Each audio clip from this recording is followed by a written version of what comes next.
Assalamualaikum warahmatullahi wabarakatuh.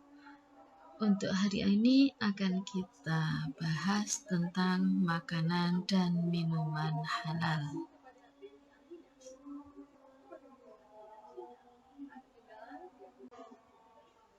Yang dinamakan dengan makanan dan minuman halal adalah sesuatu yang diperbolehkan dalam syariat Islam. Banyak sekali makanan dan minuman yang diperbolehkan untuk dikonsumsi oleh umat Islam. Nah, standar kompetensi yang akan kita bahas di bab ini adalah memahami hukum Islam tentang makanan dan minuman. Sementara untuk kompetensi dasarnya, yang pertama, bisa menjelaskan jenis-jenis makanan dan minuman halal. Yang kedua, menjelaskan manfaat konsumsi makanan dan minuman halal.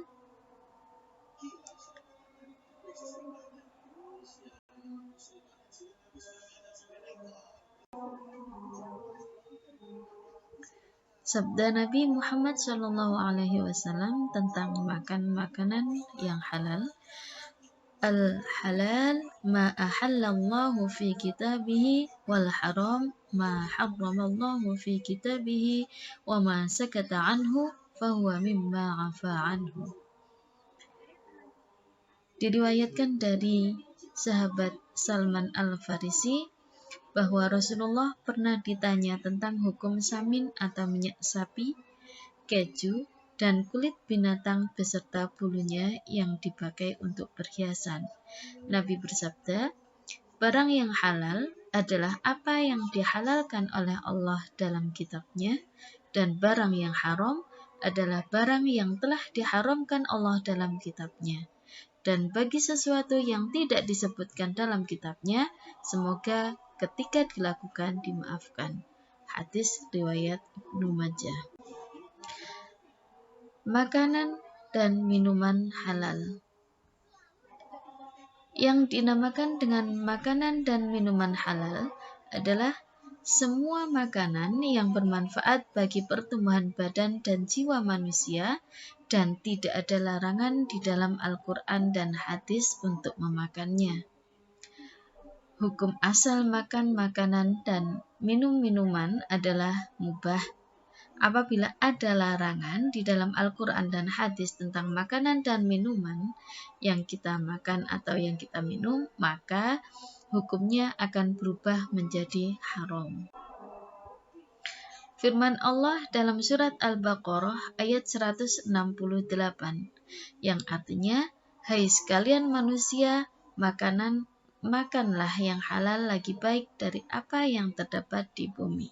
Ini menunjukkan bahwa semua makanan itu adalah halal, kecuali yang diharamkan atau kecuali yang ada nas dalam Al-Quran yang menunjukkan tentang pelarangan makanan tersebut.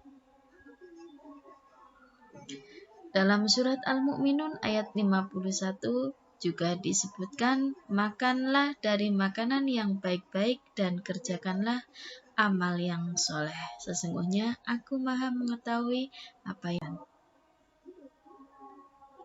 yang dinamakan dengan halal itu memenuhi dua kriteria. Yang pertama, diperbolehkan untuk dimakan dan tidak ada larangan dalam syariat. Yang kedua, baik, artinya makanan itu bergizi dan bermanfaat untuk kesehatan. Jadi yang dinamakan halal ini ada dua aspek. Yang pertama, tidak ada larangan atau diperbolehkan dalam syariat. Dan yang kedua, makanan itu baik, yaitu bergizi dan bermanfaat untuk kesehatan. Kriteria makanan dan minuman halal ada 3. Yang pertama, halal karena zatnya. Yang dimaksud halal karena zatnya memang halal. Contohnya daging sapi atau tempe, zatnya halal. Yang kedua, halal karena cara memperolehnya. Memperoleh makanan tersebut dengan cara yang halal, contohnya dengan cara membeli, bukan cara mencuri, dan sebagainya. Dan yang ketiga, halal dalam prosesnya. Maksudnya, ketika kita memasak makanan tersebut tanpa ada zat yang diharamkan, maka itu halal dalam prosesnya. Contoh makan makanan yang halal. Yang pertama, semua makanan yang baik dan tidak menjijikkan, ikan dan binatang laut, daging binatang ternak, semua makanan yang tidak memberi madarat kepada tubuh kita, bangkai ikan dan bangkai belalang, hati dan limpa binatang yang halal dimakan. Kemudian untuk minuman, yaitu air yang bersih dan suci, air yang mendatangkan manfaat dan kesehatan, air atau cairan yang sudah hilang sifat mabuknya, seperti arak yang sudah berubah menjadi cuka. Kemudian, air yang tidak mendatangkan mudarat atau merusak jasmani, dan air yang suci dan tidak Manfaat mengkonsumsi makanan dan minuman halal. Yang pertama, dapat mempertahankan hidupnya sampai dengan batas yang ditetapkan, mencapai ridha Allah, memiliki akhlakul karimah, dan terhindar dari akhlak madmumah. Demikianlah pembahasan kita tentang makanan dan minuman yang halal. Terima kasih, semoga kita dapat memperoleh manfaat dari apa yang kita pelajari hari ini. Wassalamualaikum warahmatullahi wabarakatuh.